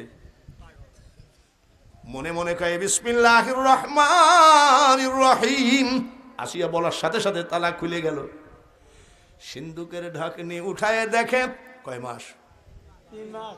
সুবহানাল্লাহ, মনেও তো আছে কয় মাস? 3 মাস। 3 মাসের বাচ্চা। আসিয়ার দিকে তাকায় মিষ্টি মিষ্টি হাসে। আসিয়া বলছে দেখো, তুমি এতদিন আমাকে বিয়ে করেছো, একটা বাচ্চা দিতে পারলা না, এত সুন্দর বাচ্চা, তোমার ভয়ে কত মা যে বাচ্চা এইভাবে পানিতে ভাসায় দিছে, এই বাচ্চাটা আমি পুষবো। বলে হ্যাঁ পুষো, বাচ্চাটা আমারও দেখতে ভালো লাগছে। হ্যাঁ, খেলনেওয়ালাকে, খেলোয়াড়কে, আল্লাহ। আল্লাহর খেলা বুঝা বড় মুশকিল রে বেটা। ইউনুস নবীকে মাওলা মাছের পেটে দিলি, 40 দিবস মাছের পেটে তোর কুদরতে রাখিলি রে মাওলা। তুই রে তুই কয়দিন ছিল? 40 দিন। 40 দিন পর ইউনুস আলাইহিস সালাম মাছের পেটের থেকে বলছে আল্লাহ তুমি আমাকে মাফ করে দাও। বলে মাফ করে দিলাম। বলে মাছের পেটের থেকে বাইর করো। তো বলছে এমনি তো বাইর হয়ে যাবে না, তুমি চুপ করে শুয়ে থাকলে তো হবে না, একটু নড়াচড়া করো, বমি করুক। আল্লাহ শিখাই দিচ্ছে তুমি মাছের ভিতরে একটু নড়াচড়া করো, বমি করুক, তাই তো হয়ে যায়। হাকিম হইয়া হুকুম করো, পুলিশ হইয়া ধরো, ঠিক কিনা? হাকিম হইয়া হুকুম করো, পুলিশ হইয়া ধরো, সর্প হইয়া দংশন করো, উজা হইয়া ঝাড়ো। মৌলার খেলা বুঝা মুশকিল। আবার লা ইলাহা ইল্লা আনতা শিক্ষা দিয়ে নেকালিলি তুই, ও মৌলা জোরে কোন তুই রে তুই। মনসুরের কলবে বসে আনাল হক বলিলি, আবার শুলেতে চড়াইয়া তারে ফাঁসি দিলি তুই মৌলা তুই রে তুই। কার্ল মার্কসকে রিসার্চ করো না, মিল্টনকে রিসার্চ করো না, শেক্সপিয়ারকে রিসার্চ করো না, এই সব ভণ্ডদেরকে রিসার্চ করো না। কোরআন পড়ো, হাদিস পড়ো, আমার মৌলাকে রিসার্চ করো, তুমিও অলির কাতারে নাম লিখে কবরে যাবা। ডাক দিয়ে কয় ঠিক আছে। তো ফিরাউন বলছে আমি একটু কোলে নেব। যেই ফিরাউন ধরতে যায় আর মুখ বেজার করে বসে, আসিয়া যেই তাকায় আর মিটমিট করে হাসে। ফিরাউন তাকাইলে মুখ বেজার করে। ফিরাউনকে আসে একটা কথা বলবো। বলে কি? এইটি সেই মুসা। কেমনে বুঝলা যে এইটি সেই মুসা? বলে তুমি তাকাচ্ছ হাসছেন, আমি তাকালে দেখছো কিরম খেপে উঠতেছে। বলে হায় রে, তুমি যে নিজেকে খোদা বলো আর এরকম 3 মাসের একটা বাচ্চাকে ভয় পাও, তুমি কিসের খোদা? বলছে আচ্ছা ঠিক আছে। বাড়ি নিয়ে গেছে। মুসার খালা আবার নদী পার হয়ে গেছে, দেখি তো কি করে। আসিয়া বলতেছে কার বাচ্চা, কোথার থেকে আসছে, কতদিন খাই নাই, তুমি এখনই ডিক্লার দিবা আসিয়া বাচ্চা প্রসব করেছে, বলো। তো বলছে আচ্ছা ঠিক আছে। একদম চারিদিকে বলে দিল আমার স্ত্রী আসিয়া বাচ্চা প্রসব করেছে। শোনো, কবে যে মার কোলের থেকে চলে আসছে, তুমি এক কাজ করো, দুধ খাওয়ানোর ব্যবস্থা করো। ফিরাউন চারিদিকে ডিক্লার দিয়ে দিল, আসিয়ার বেটা আমার ছেলে, যে দুধ খাওয়াইতে পারবে তাকে সরকারি বেতন দেওয়া হবে। তার ফ্যামিলিতে যদি কোনো বাচ্চা কাচ্চা থাকে তাকেও সরকারি বেতন দেব, কিন্তু দুধ খাওয়ানো লাগবে। এই সরকারি বেতন পাবে, সরকারি ভাতা পাবে। যার জন্য বহু ডিজাইনের মেয়েরা এসে মুসা আলাইহি ওয়াসাল্লামের মুখে দুধ দেয়, কিন্তু মুসা নবী মুখ বন্ধ করে দুধে মুখ দেয় না। আসিয়া বলতেছে, দেখিস দুধ খায় না, যদি ছেলে মারা যায় তোমার খবর আছে। আসিয়া রাগ করো না, আমি তো চেষ্টা করছি। মুসা নবীর খালা দৌড়াইয়ে বাড়ি গেছে, দৌড়ে বাড়ি যায়, কই বউ চলো, বুবু চলো, বোন চলো। বলে কি ব্যাপার, তোমার ছেলে ফিরাউনের ঘরে। বলে সর্বনাশ, আল্লাহ যে বলল তুমি নীল দরিয়ায় ভাসাইয়া দাও, আমি তোমার ছেলেকে হেফাজত করব, আর সেই আল্লাহ ফিরাউনের ঘরে পাঠাইলো। বলে খবরদার, চুপ কর। বলে কি, ফিরাউন সরকারি ভাবে ডিক্লার দিয়েছে বেতন দিবে, ভাতা দিবে, কিন্তু কারোর দুধ খায় না। বনগ চল যায়, চল যায়, তুই খবরদার ওই ছেলের যে মা পরিচয় দিবি না, সরকারি বেতন নে, সরকারি ভাতা নে, নিজের বাচ্চাকে নিজের মতো লালন পালন করে নে। কথা তো ঠিক, কারো দুধ খাইল না। মুসা নবীর মা যখন গেছে, সঙ্গে সঙ্গে মুসা মিট মিট করে হাসে, কোলে ধরার সঙ্গে সঙ্গে দুধ খেয়েছে। মা আসিয়া বলতেছে, বলগ কোনো ভয় নাই, এটা যে তোমার ছেলে আমার আর বুঝতে বাকি নাই। তুমি ভাতা নাও, বেতন নাও, সব করবন, কিন্তু খবরদার পরিচয় দিও না যে এই ছেলে তোমার, তাহলে তোমাকেও মেরে ফেলবে, ছেলেকেও মেরে ফেলবে, আর বাকিটুকু আমি দেখবো। আর হেফাজতের মালিক আমার আল্লাহ। ঠিক আছে, লালন পালন করতে লাগলো। নিজের ছেলে নিজেই লালন পালন করে, যেখানে বাঘের ভয় সেখানেই রাত হয়। ভাইরা আমার, এইবার মুসা নবী লালন পালন হয়, 3 বছর বয়স হয়ে গেছে। কয় বছর? জোরে কর। সরকারি রাজকীয় খানা, বাবাজির চেহারা ওই রকম হয়েছে, স্বাস্থ্য টাস্থ্য। ছেলেরা জন্মের পরে একরকম, 2 মাসে একরকম, 3 মাসে একরকম, 6 মাসে একরকম, যুবককালে আর এক রকম। 3 বছরের ছেলে সুন্দর করে কাপড় চুপড় পরাইয়ে দিয়েছে, মাথা টাথা হাসড়াইয়ে। মুসা আলাইহিস সালাম বয়স কত? 3 বছরের ছেলে ঘরের ভিতরে দৌড়াদৌড়ি করে। এইবার ফিরাউন বলে, আসিয়া আজকে আমার বাচ্চাটাকে দেখতে বড় মজা লাগে, একটু কোলে নিতে মনে চাচ্ছে। আসিয়া বলে, এতদিন নেও নাই কেন? বলে, বিশ্বাস করো আসিয়া, এতদিন নেই নাই, আমার বিশ্বাস এই সেই মুসা, ওই ভয়ে আমি নেই নাই। বলে, লোক কি কয় জানো, ওনার যদি আপন ছেলে হবে তাহলে কোলে নেয় না কেন? আমি কত কিছু বোঝ দিচ্ছি, একটু কোলে না, না বলে না। কয় বছর বয়স? ফিরাউন জাতা জোয়ান নাকি? 450 বছর হায়াত পাইছে ফিরাউন, জিন্দেগিতে মাথা ধরা রোগও হয় নাই। আস্তে করে বলছে, আই আব্বা। আব্বার বয়স কত? 3 বছর।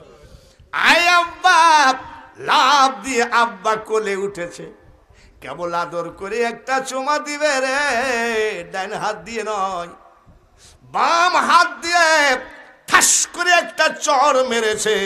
ফিরাউন এত জোরে চিল্লায় উঠেছে, আল্লাহ তাআলা ওকে বেইজ্জতি করার জন্য এই চিল্লানোর আওয়াজ 4 মাইল দূর পর্যন্ত পৌঁছায় দিয়েছে। লোকজন দৌড়ে আসছে, জাহাপানা চিল্লাই কেন, জানলা দিয়ে আসছে, দরজা ভেঙে ফেলছে, কি হয়েছে? আসিয়া বলছে, হয়েছে 3 বছরের একটা বাচ্চার থাপ পড়ে যে চিল্লান চিল্লাই, যখন মানুষ এসে বুঝ দিবে কি? বলছে, আসিয়া কি বলবো বলো তো? বলে, তুমি তো খোদা, আর একটা চর সহ্য করতে পারো না, এরকম ক্ষুধা। তুমি এক কাজ করো, সবাইকে বলো যে আমার ছেলে মুসা আমাকে খুব আজকে আদর দিয়েছে, সে আনন্দে চিৎকার করেছে, আপনারা কিছু মনে করবেন না। আসিয়া শিখাই দিয়েছে, ওরা বলছে আপনারা চলে যান, আমার ছেলে আজকে আমাকে খুব আদর দিয়েছে, যার জন্য আমি আনন্দে চিল্লাইছি। লোকজন বলছে ইয়েস, যাবো না, ঠিক আছে। এইবার ফিরাউন বলে, আসিয়া রে, লোককে না হয় বুঝ দিলাম আদর দিয়েছে, কিন্তু কি বলবো, একটা চড় আমার গালে দিয়েছে। আমি ফিরাউন আমার চোখের কাছে জুনি পোকা দেখি। কি পোকা? জুনি পোকা দেখছেন নি? জঙ্গলে কুটকুট কুটকুট করে বেড়ায়। আসিয়া রে, একটা চড়ে আমি চোখে কি পোকা দেখি। আস্তে আস্তে লালন পালন হতে লাগলো। হযরতে মূসা আলাইহিস সালাম, জোরে কোন মারহাবা, আর একবার কোন সুবহানাল্লাহ। সুবহানাল্লাহ। 30 বছরের এইভাবে জওয়ান হয়ে গেল। একজন নবীর কাছে সাধারণ মানুষের থেকে 50টা পুরুষের শক্তি একজন নবীকে আল্লাহ দিয়ে পাঠিয়ে দেন। মূসা আলাইহিস সালাম যৌবনকাল 30 বছর কম নাকি? এইবার ওই দেশে বাস করত কিপ্তি, ওই দেশে বাস করত 60 লক্ষ বানি ইসরাইল। এই মূসা আলাইহিস সালাম হলো বানি ইসরাইলের নেতা। তুর্কিরা বাস করত, বাংলাদেশে বাস করে রিফিউজি ইন্ডিয়া থেকে এসেছে, বাংলাদেশে বাস করে, যুদ্ধের সময় আটকা পড়েছে পাকিস্তানিরা, বাংলাদেশের কক্সবাজারে রোহিঙ্গারা এসেছে। এই ধরনের কয়েক জাতি কিন্তু থাকে, কয়েক কওম থাকে। ওই জায়গায় 3 কওম, বানি ইসরাইল আর কিপ্তি আর তুর্কি।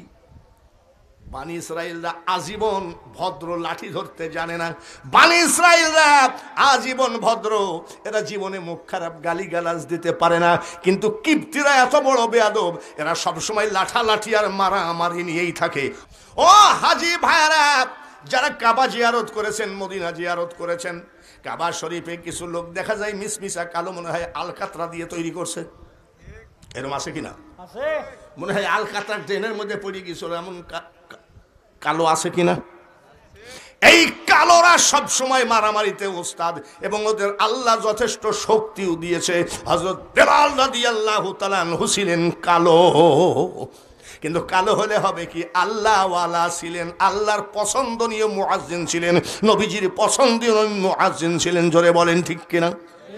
ভাইরা আমার, বন্ধুরা, কিপ্তিরা এইভাবে মাঝে মধ্যে বানি ইসরাইলদেরকে ধরে মারত। কোনোদিন তারা সঠিক বিচার পায় নাই, 17 বছর সঠিক বিচার পায় নাই। আস্তে করে যাই বলছে, একটা কিপ্তিরা বানি ইসরাইলের 1 লোককে মাইরি মাজার হাড় ভেঙে দিয়েছে। এখন ওরা বলছে, শোনো, এতদিন আমরা একা ছিলাম, এখন আমাদের নেতা জওয়ান হয়ে গেছে, বয়স কত? 30। যাই সবাই বলছে যে মুসা, আপনি তো বানি ইসরাইলের নেতা, তো আমরা গোপনে মায়ের খাবো কত? এই যে মাইরি মাজার হাড়টা ভেঙে দিছে, আপনি বিচার করেন না। আর অমনি বের হয়ে বলতেছে, কিডারে? যাই লোকটাকে 1 ঘুষি মারিছে, একটা ঘুষিতে মানুষটা 16 টুকরা।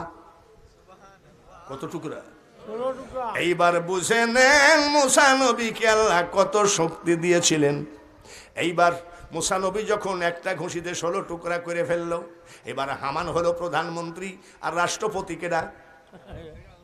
ফিরাউনের কাছে এরা মামলা দিল, কেস দিল, মুসা আমাদের একজন কিপ্তিকে মেরে 16 টুকরা করে ফেলাইছে, আপনারা বিচার চাই। এইবার হামান নিয়ে যায়, বলল, দেখো, দুধ দিয়ে কাল সাপ পুষতেছো, তাই না? কি মানে তোমার খাইয়ে দেখো, আজকে একটা লোককে কয় টুকরা করেছে? 16 টুকরা করেছে। এখন কি করবা? বলে, আমি তো জানি সে সন্ত্রাসী। আসলে কি মুসা সন্ত্রাসী না ফিরাউন সন্ত্রাসী? আমি তো জানি যে সে সন্ত্রাসী। কাজ কর, দে। সই করে দিয়েছে, রাষ্ট্রপতি সই করে সিল মারি দিয়েছে। বলে, ওকে জেলখানার ভিতরে ঢুকাইয়ে মনের মতন মার। হামান রাষ্ট্রপতির সিগনেচার পাইয়ে খুব খুশি। মুসারে, বহুদিনের রাগ রে, আমি হামান তোর উপরে উঠাবো, দেখবি অবস্থা কি করি, তোকে সেইভাবে মারবো। ওটাকে বলা হয় ওয়ারেন্ট। ওয়ারেন্ট মানে কি? গ্রেপ্তারি পরোয়ানা। ওয়ারেন্ট মানে কি? গ্রেফতারি পরোয়ানা। গ্রেপ্তারি পরোয়ানা। গ্রেপ্তারি পরোয়ানা বালিশের নিচে রাখছে, সকাল বেলায় যাই গ্রেপ্তার করবে, মুসা নবীকে জেলখানার ভিতরে পিটায়ে মারবে। আমার আল্লাহ বলে, মুসা তুমি যে আসলেই মার্ডার করেছো তাতে কোনো সন্দেহ নাই, তোমার জন্যে রাষ্ট্রপতি গ্রেপ্তারি পরোয়ানা রেডি করে হামানকে দিয়েছে। তুমি ঘুমের থেকে উঠে পলায়ে যাবা, ঘুমের থেকে উঠে নীল দরিয়া পার হয়ে চলে যাবা। নীল দরিয়ার পারে ওই এলাকায় আমার একজন বন্ধু আছে, তার নাম হযরত শুআইব আলাইহিস সালাম, তার বাড়িতে আশ্রয় নিবা। জোরে কোন মারহাবা। আবার শুআইব নবীকে আল্লাহ তাআলা স্বপ্নের বলতে রাত্রে বলে দিয়েছে, শুআইব আগামী কালকে আমার বন্ধু আসবে, বনি ইসরাইলের নেতা, বর্তমান জামানার নবী মুসা আলাইহি ওয়াসাল্লাম, তাগড়া 30 বছরের জওয়ান। আমি আল্লাহ বলছি তোমার বড় মেয়েটার সঙ্গে বিয়ে দিয়ে জামাই বানায় নিও। খেলাকার, আরো জোরে কোন খেলাকার? ওখানে বলে মেয়ে বিয়ে দিয়ে জামাই বানায় নিও, আর তোমার বাড়িতে যে হযরত আদম আলাইহিস সালামের হাতের লাঠি আছে, ওই লাঠিটা জামাইকে দান করে দিও। ওদিকে স্বপ্নের মধ্যে বলে দিয়েছে, এইবার মুসা নবীকেও বলে দিয়েছে। সকালবেলায় উঠে মুসা আলাইহি ওয়াসাল্লাম রওনা দিলেন, নদীর ওই পারে যাচ্ছে। শুধু শুআইব আলাইহিস সালামের বাড়িতে যাবে, আর তো কোন গ্রাম কি ব্যাপার, টুকটাক টুকটাক করে হাঁটতেছে, কাকে জিজ্ঞাসা করবে কি করবে। যাইতে যাইতে দেখে রাস্তার ভিতরে একটা কুয়া, ইন্দারা বলে, ওইখানে দুটো মেয়ে দাঁড়ায় আছে, কলস নিয়ে বালতি নিয়ে পানি নেবে, আর কয়েকটা ছাগল দাঁড়িয়ে আছে। এইবার বলছে, বোন গো আপনারা এখানে কি করেন? বলে এই জায়গাতে আমরা বাড়িতে খাওয়ার পানি নিব আর ছাগলগুলোকে পানি খাওয়াবো, কিন্তু কুয়াটা যে ঢাকা আছে, এই পাথরটা সরাইতে 7 জন পুরুষ কমপক্ষে লাগে, কামলা ছুটি হবে, কামলারা এসে এই পাথর সরাবে, তারপরে আমরা পানি নেব, বাড়িতে খাওয়ার পানি নেব, ছাগলে পানি খাবে। বলছে কামলা ছুটি হলে তারপরে গে। বলে কখন কামলা ছুটি হবে? বলে এখনো অনেক দেরি আছে। বলে সেই পর্যন্ত ছাগলেরও কষ্ট হচ্ছে, আপনাদের বাড়িতেও পানি দরকার, দেখা যাক আমি যদি সরাই দিতে পারি। বলে আপনি কোনোদিনই পারবেন না, এই পাথরটা ডেলি রাত্রে ঢেকে রাখে কুয়াটা, এবং 7 জন পুরুষ লোক সরাই, তারপরে গা পানি আমরা খাই। মুসা আলাইহিস সালাম এক হাত দিয়ে পাথরটা সরায় দিলেন। সুবহানাল্লাহ। মেয়ে দুটো মিটমিট করে হাসে। বলে হাসছেন কেন আপনারা? কিছু ভাইজান কিছু মনে করেন না, এত শক্তি পৃথিবীতে আমরা শুনি নাই যে 7টা পুরুষ লাগে, আপনি এক হাত দিয়ে সরাইয়া দিলেন। মুসা আলাইহিস সালাম পানি উঠাইয়া দিলেন, ছাগলকে পানি খাওয়াইয়া দিলেন, বালতিগুলো কলসগুলো ভর্তি করে দিলেন। এইবার মেয়েগুলো খুশি না বেজার? জোরে কোনো খুশি না বেজার? খুশি হয়ে চলে যায়। মুসা নবী জিজ্ঞাসা করে, বোন গো তোমাদের পরিচয় কি বলো? তোমাদের এত বড় উপকার করলাম। বলে ভাইজান আমরা 2 জন হযরত শুআইব আলাইহিস সালামের মেয়ে, আমার নাম সফুরা, বড় জনের নাম সফুরা, আর একজনের নাম হলো তহুরা, এই 2 জন। বলে তাই নাকি? ওরা চলে গেল, যাই বলতেছে হযরত শুআইব আলাইহিস সালাম, এত সকালে তো পানি পাওয়ার কথা না, কামলা ছুটি হয় নাই। মেয়ে দুটো হাসতেছে। শুআইব আলাইহিস সালাম বলে হাসছিস কেন? বলে আব্বা এত শক্তিশালী পুরুষ জীবনে আমরা দেখি নাই, দেখবো না। বলে কেন? বলে এক হাত দিয়ে। তাই নাকি? বলে আব্বা ছেলেটা চেহারা ভালো, কিন্তু মুখটা শুকনা, মনে হয় খাইটাই নাই, টেনশনে থাকতো চোখ মুখ শুকায়, খাইটাই নেই। বলে এত বড় উপকার করলো, ডাকলি না? মানুষকে তো একটু ডাইকেও আনা উচিত ছিল। আবার আসছে। বলে ভাইজান আমার আব্বা ডাকছে, গেছে। বড় মেয়ের নাম সফুরা নাকি? বিয়ে দিয়ে দিলেন। সুবহানাল্লাহ কোন? বিয়ে দিয়ে জামাই বানাইয়া দিলেন। জামাই বানাইয়া দিয়ে ওই সেই আদম আলাইহিস সালামের হাতের লাঠি ছিল। এইবার ভাইয়ের আমার বন্ধুরা গো, সুলাইমান নবীর হাতের আংটি আর মুসা নবীর হাতের লাঠি হলো শক্তি, কেরামতি। জোরে বলেন মারহাবা। সমস্ত শক্তিশালীর মালিক আল্লাহ, কিন্তু মুসা নবীকে লাঠি দিয়েছিলেন। ফিরাউন যখন সাপ চালান করতো জাদুকর দিয়ে মুসাকে খাইয়ে ফেলাবে, তখন উনি লাঠিকে হুকুম দিতেন, লাঠি সাপ হয়ে সমস্ত সাপগুলোকে ফেলেছে। ওয়ামা তিলকা বিয়ামিনিকা ইয়া মূসা, একটু জোরে জোরে পড়ি লা ইলাহা, আরো জোরে লা ইলাহা, লা ইলাহা ইল্লাল্লাহু মুহাম্মাদুর রাসূলুল্লাহ। আল্লাহুম্মা, মুহাব্বতের সাথে সাল্লি আলা মাওলানা মুহাম্মদ ওয়া আলা আলি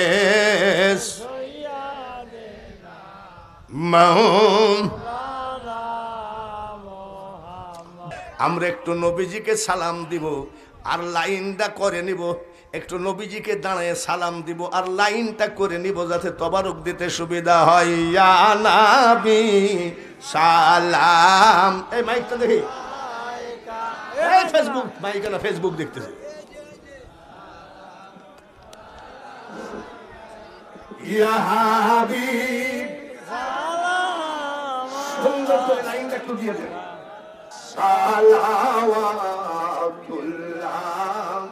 আলাইকা ইয়া হাবিব, সালাম আলাইকা, সালাওয়াতুল্লাহ আলাইকা। বাচ্চু পরমাণিক একটা গরিব মুসলমান, সন্তানটা বিদেশে গেছে, সেই শুকরিয়া মাহফিল। দুঃখের সান্ত্বনা মদিনা, আশেকের ঠিকানা। ইয়া রাসূল সালাম সালাওয়াতুল্লাহ আলাইকা ইয়া রাব্বি সাল্লি ওয়া সাল্লিম দাইমান আবাদা আলা নবিয়িকা কুল্লিহিম। बेजाय रब मेरे दूर सलाम बरगजीदा नबी पर अपने मुदा बलगनुला बेकमालिही तशफत दुजा बेजमाली। বাচ্চু পরামানিকের মা বাপ, এই তোমরা এত পটপট করে হাসো কেন? মন তোমাদের কবে জ্ঞান ফিরবে? সারা পৃথিবীর সমস্ত জাতির কিতাব যদি কিয়ামত পর্যন্ত খতম পড়া হয়, একটা নেকিও হবে না। আর মুসলমানের কোরআন শরীফ খতম করা লাগে না। 3 বার সূরা ইখলাস খালেস নিয়াতে পাঠ করলে এক খতম কোরআন শরীফের নেকি আল্লাহ দিয়ে দেন। সবাই পড়ি বিসমিল্লাহির রহমানির রহিম। কুল হুয়াল্লাহু আহাদ আল্লাহুস সামাদ লাম ইয়ালিদ ওয়া লাম ইউলাদ ওয়া লাম ইয়াকুল লাহু কুফুয়ান আহাদ। বিসমিল্লাহির রহমানির রহিম। কুল হুয়াল্লাহু আহাদ আল্লাহুস সামাদ লাম ইয়ালিদ ওয়া লাম ইউলাদ ওয়া লাম ইয়াকুল লাহু কুফুয়ান আহাদ।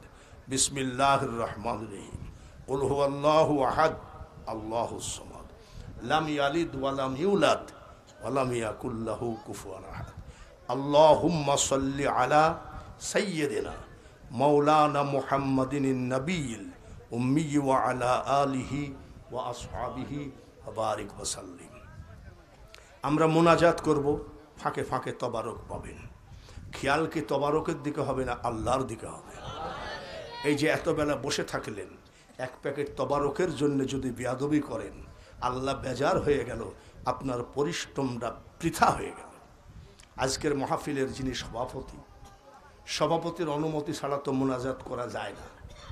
যায় কি বলেন তো? বক্তা বড় না সভাপতি বড়? সভাপতি বড়। সভাপতি যদি খালি একটু কলমের খোঁচা মারেন, হুজুর আজ ওয়াজ করেন না, আর হবে না। সভাপতির অনুমতি আলহামদুলিল্লাহ। আমরা মোনাজাত করব ফাঁকে ফাঁকে। খবরদার মোনাজাতের ভিতরে যেন কোনো হইচই না হয়। কিয়ামতের মাঠে বুকের পরে মারবে ফেরেশতা একটা লাথি, যে এত সুন্দর মাহফিলের ভিতরে এক প্যাকেট তবারকের জন্য জীবনটা বরবাদ করে আসছিস। মোনাজাত করি। আল্লাহুম্মা আমিন। আল্লাহুম্মা আনতাস সালাম ওয়া মিনকাস সালাম وإليك يرجع السلام حينا ربنا بالسلام وادخلنا دارك دار السلام تباركت ربنا وتعاليت يا ذا الجلال والإكرام কবুল করে নিও মওলা কবুল করে নিও এই গরিবদের দোয়া এই গুনাহগারদের দোয়া আল্লাহ কবুল করে নিও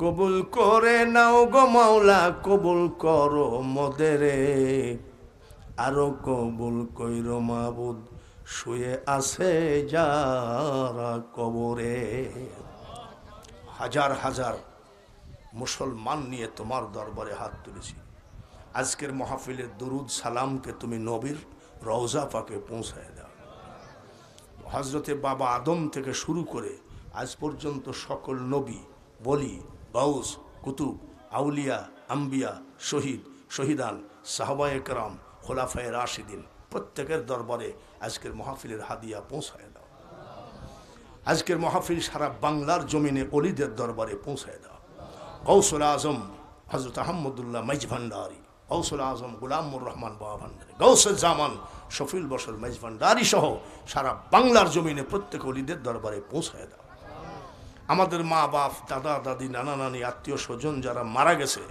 কিয়ামত পর্যন্ত কবরকে আযাব মুক্ত করে দাও কিয়ামত পর্যন্ত কবরকে জান্নাতের বাগান বানিয়ে দাও কাল কিয়ামতের মাঠে তামাম পৃথিবীর মানুষ পুনরায় কবর থেকে উঠাবা যেদিন উঠাবা সেই মহা বিপদের দিনে তোমার কুদরতি হাতে জান্নাতের পোশাক পরায়ে উঠায়ো মাবুদ গো এমনও মানুষ হাত তুলেছে হাজার হাজার টাকা ডাক্তারকে দিয়েছে রোগ ভালো হয় নাই মা রোগী বাবা রোগী নিজের রোগী স্ত্রী রোগী ছেলে মেয়ে রোগী আল্লাহ প্রত্যেকের ঘর থেকে তুমি রোগ উঠায় নাও এমনও মানুষ হাত তুলেছে বিপদে পড়ে ব্যাংক থেকে লোন নিয়েছে বিপদে পড়ে সুদে টাকা নিয়েছে দোকানদারের কাছে বাকি করে খেতে খেতে লজ্জায় বাজারে যায় না ঋণের বোঝা কান্দে করে যদি কেউ হাত বাড়ায় ঋণ পরিশোধ করার একটা রাস্তা দিও আল্লাহ ক্লাস 1 থেকে primary high school college varsity মাদ্রাসার ছাত্ররা যারা হাত তুলেছে ক্বালা রাব্বিশরাহ লি সাদরি ওয়া ইয়াসসির লি আমরি ওয়াহলুল উকদাতাম মিন লিসানি ইয়াফকাহু কওলি রব্বি জিদনি ইলমা এমনও মানুষ হাত তুলেছে ঘরে যুবতী মেয়ে জাহেলিয়াতি জামানা টাকা ছাড়া বিয়ে হয় না গরিব মা বাপ এটা ওটা বিক্রি করে টাকা জোগাড় করতে পারবে কিন্তু চরিত্রবান ছেলে পাওয়া মুশকিল ওই যুবতী মেয়ে নিয়ে মা বাবা সর্বক্ষণ চিন্তা করে ওগো মাওলা চরিত্রবান ছেলের ব্যবস্থা করে মা বাবাকে চিন্তা মুক্ত করে দাও এমনও মানুষ আছে বেকার লেখাপড়া করেছে চাকরি হয় না ব্যবসা বাণিজ্য নাই বাবাকে একটা পাঞ্জাবি দিতে পারে না মাকে একটা কাপড় কিনে দিতে পারে না এই ধরনের যদি কোনো বেকার হাত তুলে আল্লাহ বেকারকে তুমি রুজি রোজগারের ব্যবস্থা করে দাও নিশিরাত্রিতে তোমার দরবারে একটা দরখাস্ত ওগো রহমান ওগো রহিম ক্ষমা করে দিও যে হাত দুখানা তোমার দরবারে তুলেছি পয়সার অভাবে পেটের দায়ে এই হাত কোনো বেঈমান মুনাফিকের কাছে নিচু বানায়ো না রব্বুল আলামিন গরিব বাচ্চু পরামানিক আজকের মাহফিল তার আনন্দের মাহফিল আজকের মাহফিল তার শুকরিয়া মাহফিল তার সন্তান একটা ইটালি গেছে যার জন্যে মাবুদ গো এ মাহফিলকে তুমি কবুল করে নাও যে ছেলেটা ইটালি থাকে মাবুদ গো যদি দেশে থাকতো অসুস্থ হলে মা দেখতো বাবা দেখতো ভাই বোন দেখতো বন্ধু বান্ধব দেখতো ওই ইটালির মাটিতে একমাত্র তুমি ছাড়া দেখার কেউ নাই বাচ্চু পরামানিকের ছেলেটাকে তুমি হেফাজতে রাখো আল্লাহ হায়াত বাড়িয়ে দিও কোটি কোটি টাকার মালিক বানায়ো, সন্তানের টাকা দিয়ে যেন মা বাবা হজ করতে পারে, কবুল করে নিও। বাচ্চু পরামানিকের মা বাপ, দাদা দাদি, নানা নানি, আত্মীয় স্বজন যারা কবরে গেছে, কিয়ামত পর্যন্ত কবরকে আযাব মুক্ত করে দিও আল্লাহ। বাচ্চু পরামানিকের শ্বশুর অসুস্থ, ডাক্তার রোগী বাঁচাইতে পারে না, ডাক্তার রোগী মারতে পারে না, একমাত্র মারনেওয়ালা বাঁচানেওয়ালা তুমি আল্লাহ। বাচ্চু পরামানিকের শুধু শ্বশুর নয়, তার ফ্যামিলির মধ্যে সমস্ত রোগীগুলোকে সুস্থ বানিয়ে দাও। বাচ্চু পরামানিককে জীবনে অভাবে ফেলায় কষ্ট দিও না। গরিবী হালতে যা কিছু তবারক করেছে, এ হাজার হাজার মুসল্লিদের হাতে তবারক দিয়েছে, এই তবারককে আল্লাহ তুমি জান্নাতি খাবার হিসাবে কবুল করে নাও। তবারকের পিছনে, প্যান্ডেল স্টেজ, আজকের এই মাহফিলের পিছনে বাচ্চু পরামানিক যা টাকা খরচ করেছে, এই টাকা আর নেকিগুলো তার মা বাপের আমল নামায় সদকায়ে জারিয়া হিসাবে উঠায় নিও আল্লাহ। পর্দার আড়াল থেকে যেসব মা বোনেরা আওয়াজ শুনতেছে, আমার মা বোনেদের ফরিয়াদ কবুল করে নাও। বিদায়ের আগে, মোনাজাত শেষ করার আগে, ওসমান তালুকদার আমার পার্শ্বে বসে আছে। কতবার দোয়া, হজ করেছি যেন আল্লাহ হজ করাইও, হজ করাইও। স্বামী স্ত্রী দুইজনকে হজ করাইছো, আলহামদুলিল্লাহ। হঠাৎ করে শুনলাম তার বড় ছেলের বউ দুইজন টাকা জমা দিয়েছে, পাসপোর্ট জমা দিয়েছে। আল্লাহ তার ফ্যামিলিকে তুমি সবগুলোকে মক্কা মদিনার মেহমান না বানায় কাফনের কাপড় পরাইও না। আজকের মাহফিলের যিনি সভাপতি, আল্লাহ কিয়ামতের মাঠে সভাপতিকে ডেকে তোমার হাবিবের সাথে পরিচয় করাইয়ে জান্নাত দিও আল্লাহ। আল্লাহ তুমি আমাদের মাহফিলকে কবুল করে নাও। আমিন। আমাদের অনেকেরই ব্যথা বেদনা, অনেক কিছু মনের ভিতরে আছে।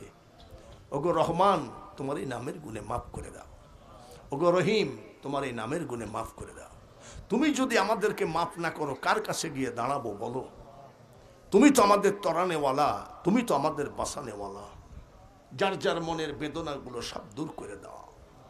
এই মাহফিলটা হয়েছে জুহার মাধ্যমে, জুহার মা বাপকেও তুমি কবুল করে নিও, আমিন। জান্নাতবাসী করে দিও।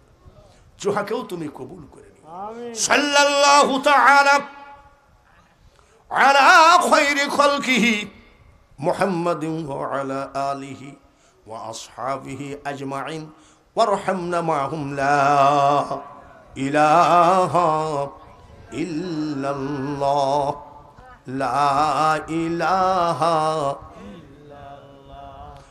লা ইলাহা ইল্লাল্লাহ মুহাম্মাদুর রাসূলুল্লাহ।